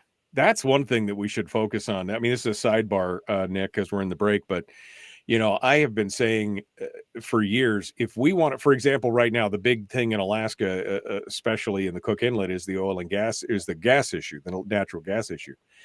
And even the ADN came out with they apparently have been listening to the show, because they came out with an editorial that pretty much matched everything I've been saying for the last few weeks on the gas issue, that, we've got to stop looking at this pipe dream of Alaska gas because it's just not financially viable. And one of the things that we've talked about is, if you want to fix this, it would take some money, because you'd have to do some dredging or do some other things. But if you could get a Jones Act waiver for Alaska specifically for gas, we could be transiting gas from the North Slope down to the port around the horn, so to speak, if we could do it. But we need that Jones Act waiver. We could make that work and probably make it viable.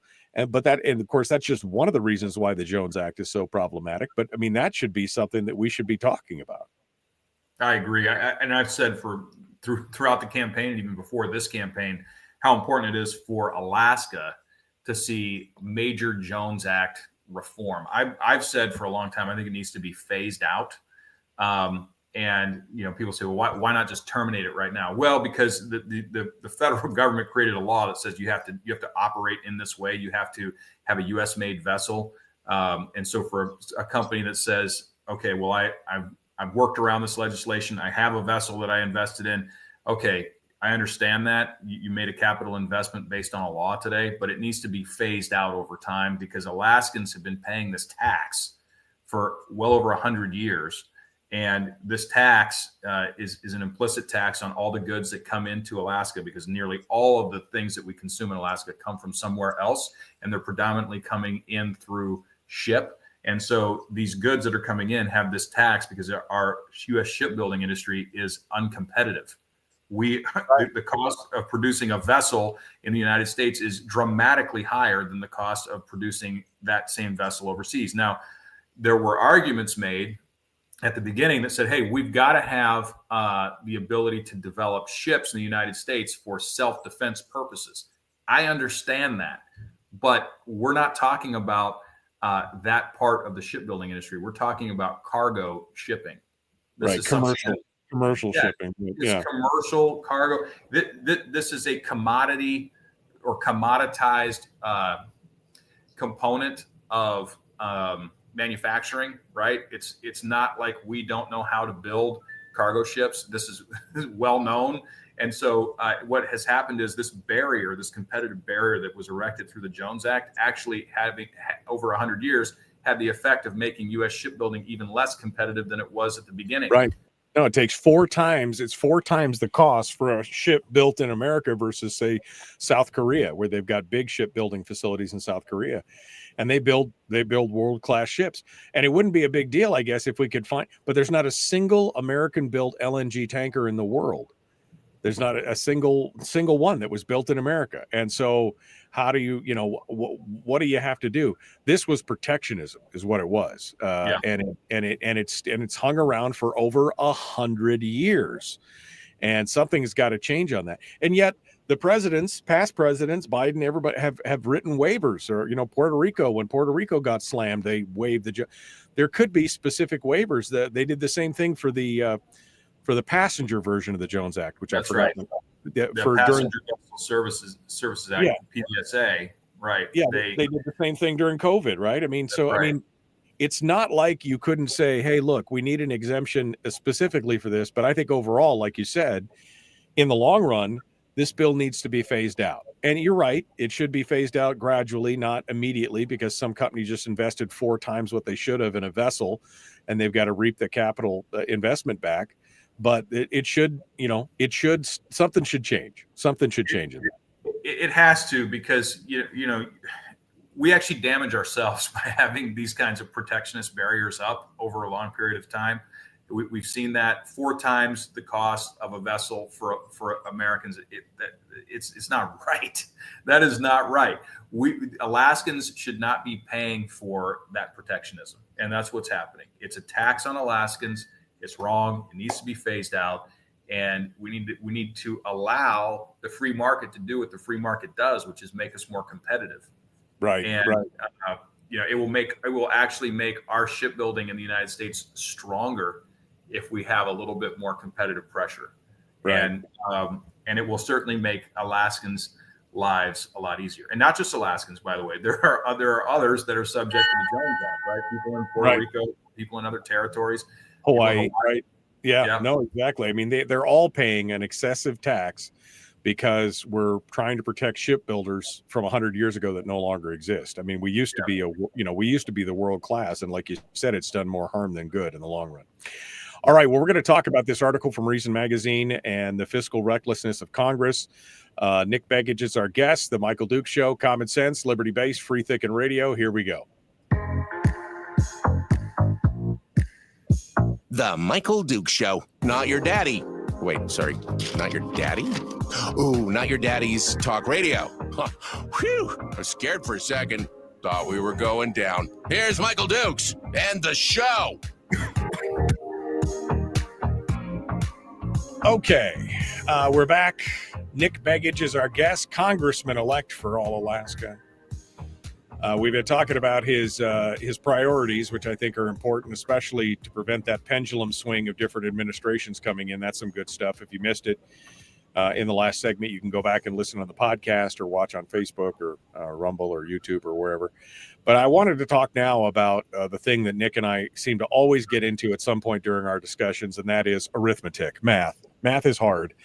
But it just seems like that Congress cannot figure out that you cannot spend more than you take in the long run and expect it to be all good. Now, Veronica DeRuggi over at Reason Magazine has got this article, which I sent Nick yesterday, and we discussed a little bit, that basically says Congress is fiscally reckless. Will lawmakers step up? Basically saying, Nick, that this is a congressional problem. I mean, this is the senators and representatives in the U.S. Congress have created this huge problem where they just basically spend more than they take in. Now, hopefully the DOGE, the Department of Governmental Efficiency, will be able to fix some of this. I mean, one of the things that stood out to me was that they have already flagged over $500 billion in programs whose authorizations previously expired under federal law, meaning these were things that were paying. Congress said, yes, do it, pay it, but they only said pay it for a certain amount of time.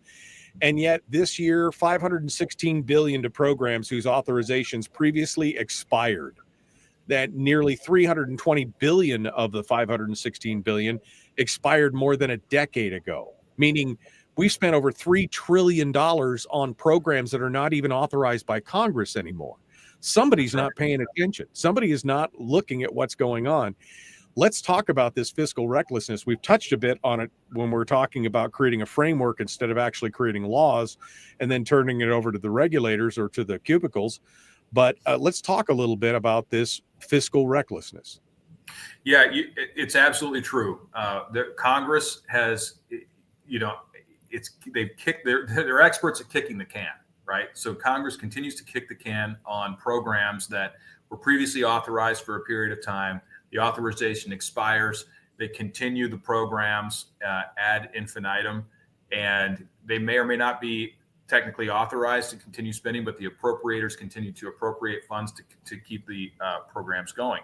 And there should be, and hopefully there will be, action by Congress to say, hey, if we have failed to continue to authorize a program, it should not continue to exist. Right? We have to pause that program until Congress has an opportunity to come back in. Now, there are programs that have not been authorized that need to continue to be authorized. I'll give you an important example for Alaska, and that's Magnuson-Stevens Act. The MSA has technically not been authorized for a number of years, but Congress needs to make sure that it is authorized, or we're not going to be able to operate our fisheries at all. Right? So the MSA is the piece of legislation that empowers the creation of the North Pacific Fishery Management Council to manage fisheries in Alaskan waters.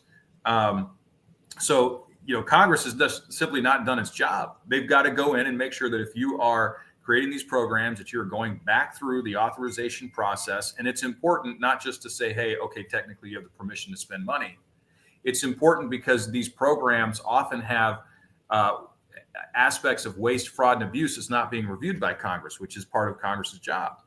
And so when you fail to follow what's called regular order, and you pass omnibus budgets, and you fail to authorize programs that have previously been authorized, you're not providing yourself with the opportunity to go through line by line and ask the question, is this still valid? Should this continue to be funded? Is this the way that we want to continue to administer this program? And when you fail to do that work, you're abdicating the role of Congress, and you're saying, "Well, I've got other priorities, other things to do." But that's not right. That's how you end up with bloated government over time, because Congress has created a government that is so large that it can't even get its arms around it anymore. Right. Well, that's what we talk about regular order, right? Regular order is the 12 budget bills a year that we're supposed to pass instead of these omnibus bills. And I mean, just to give folks just a peek, and the numbers are so huge that I know it makes your brain strain. But I mean, we crossed the $36 trillion threshold on national debt this last year. And then 3 months after that, or that was 3 months only after passing the $35 trillion. We went up $1 trillion in debt in 3 months. I mean, it is so large. Everything is so big that really nobody can really get a bite at it, especially with these omnibus bills. The sheer size of the government creating, DeRugi says, has created a self-perpetuating vortex of dysfunction. The bureaucracy and scale of spending have grown so vast and complex that meaningful oversight has become nearly impossible. We have too much government and too many different things to pay attention to. We're trying to pay for too much, and it's not slowing down. Well, I was thinking about this over the weekend, and I think you can really boil it down to a fundamental misunderstanding of what government's product is. What is the product that we expect from government, right? Our founders said that the product of government, what it was trying to deliver, its deliverable to the American people, is liberty, freedom, individual agency, the ability to succeed or fail on your own. That is government's promise to Americans. That is the product that we're supposed to be delivering constitutionally. Over time, many people have come to believe that the product of government is an easy life. The product of government is more benefits. The product of government is more spending. The product of government is personal financial security. That is not the product of government. And if we elect people who believe that those are the outputs of government that we're supposed to have, we're going to get a bloated government that's never going to be able to satisfy all of the needs and wants that we have.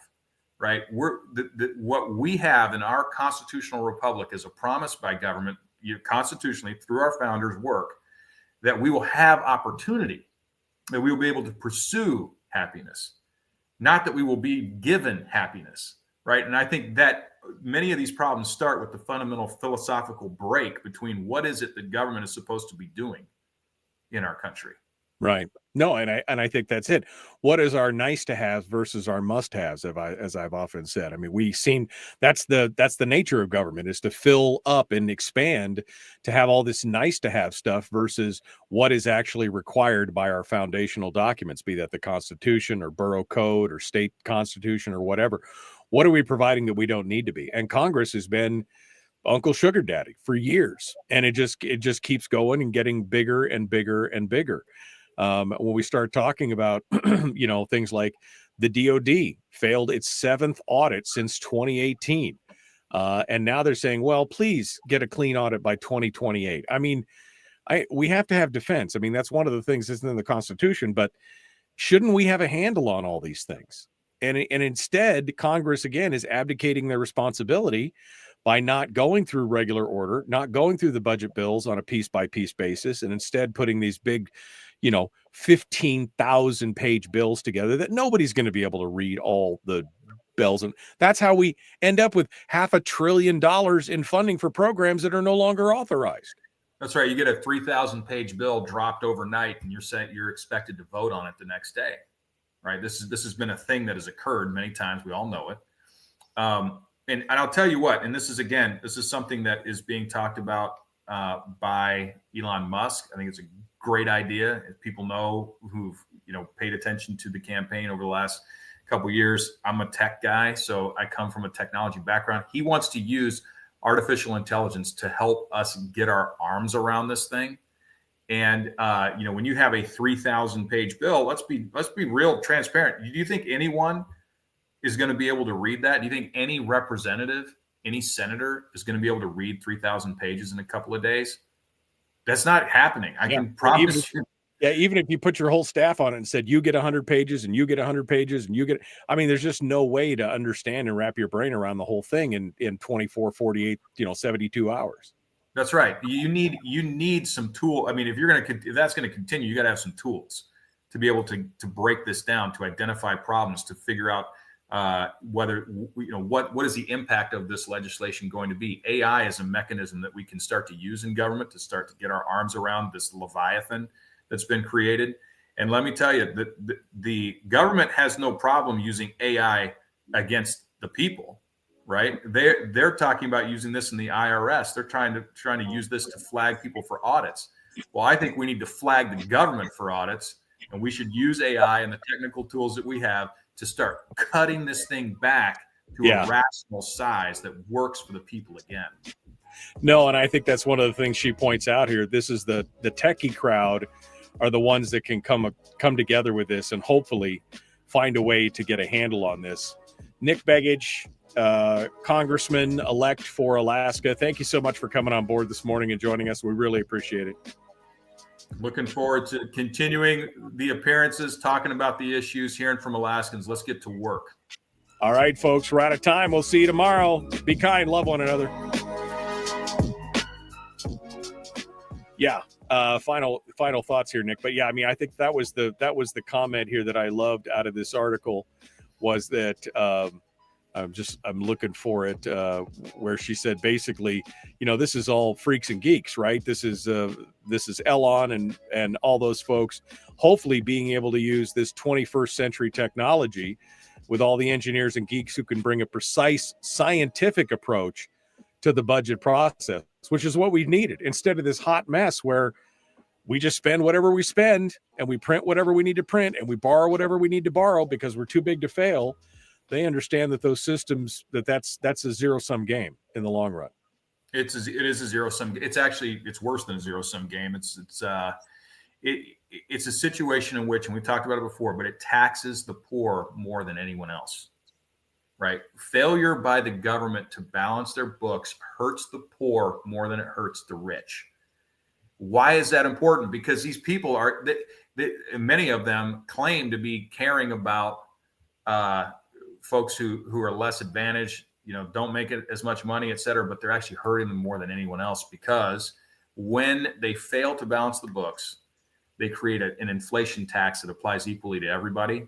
And anyone who's been to the grocery store, anybody who's been to the gas station knows that the prices have gone up. And if you have little discretionary income, it's eroding your budget more than it erodes somebody else's.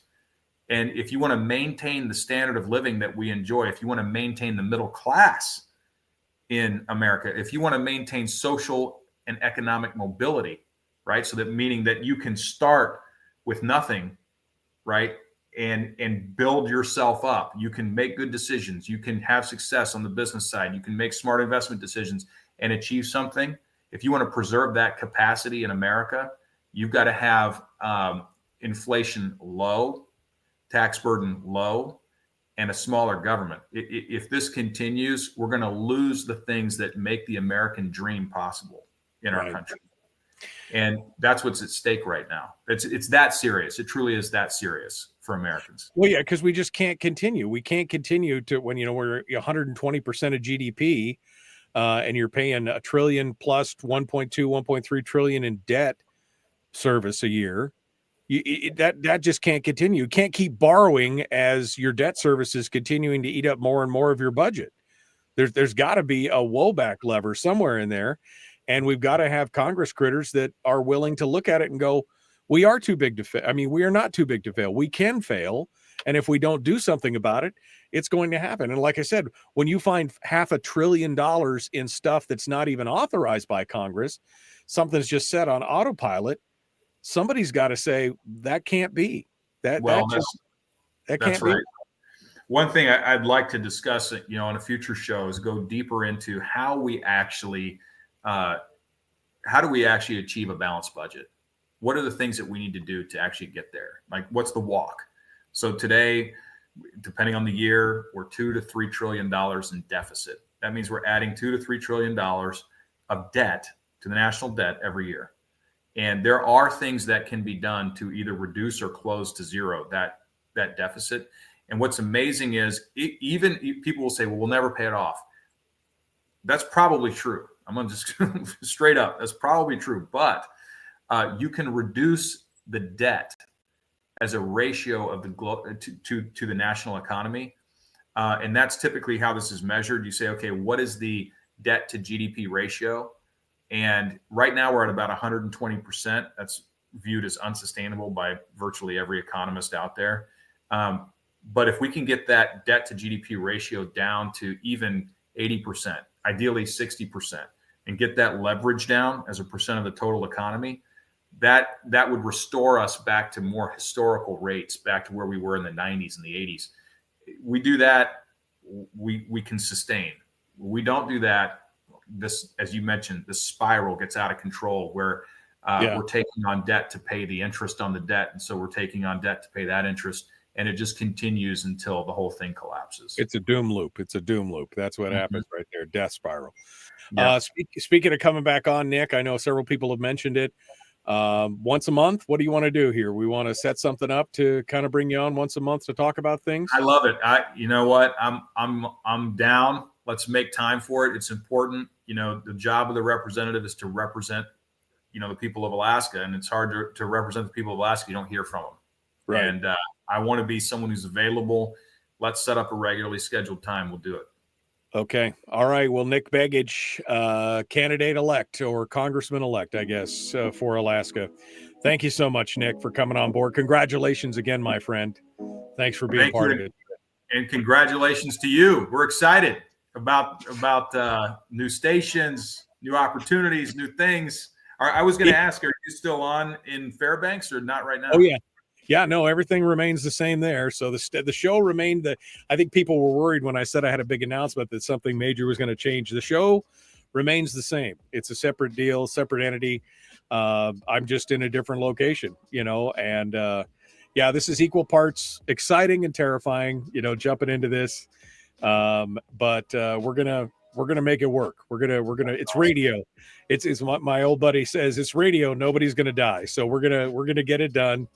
But we're going to make, we're going to make it a great local community station group, and we're going to be deeply involved in everything that goes out here. So we're pretty excited about it. That's awesome. Well, congrats to you.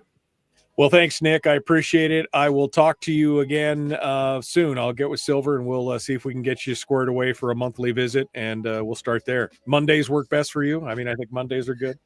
I think right now, I mean, we'll have to see. Typically, they call Mondays flying days, so those are the days that you're flying in to DC, and so we'll just have to be flexible. I suspect with the schedule. I am hetero flexible. We can make that happen. It's all fine. So, all right. Well, Nick Begich, thank you so much for coming on board, sir. We'll talk to you again soon. Thank you. Take care. All right. Thank you, folks. We are out of time. We got to go. The Michael Duke Show, common sense, liberty-based, free-thinking radio. Be kind, love one another, live well. We will see you guys tomorrow with Brad Keithley and Chris Story. Have a great day.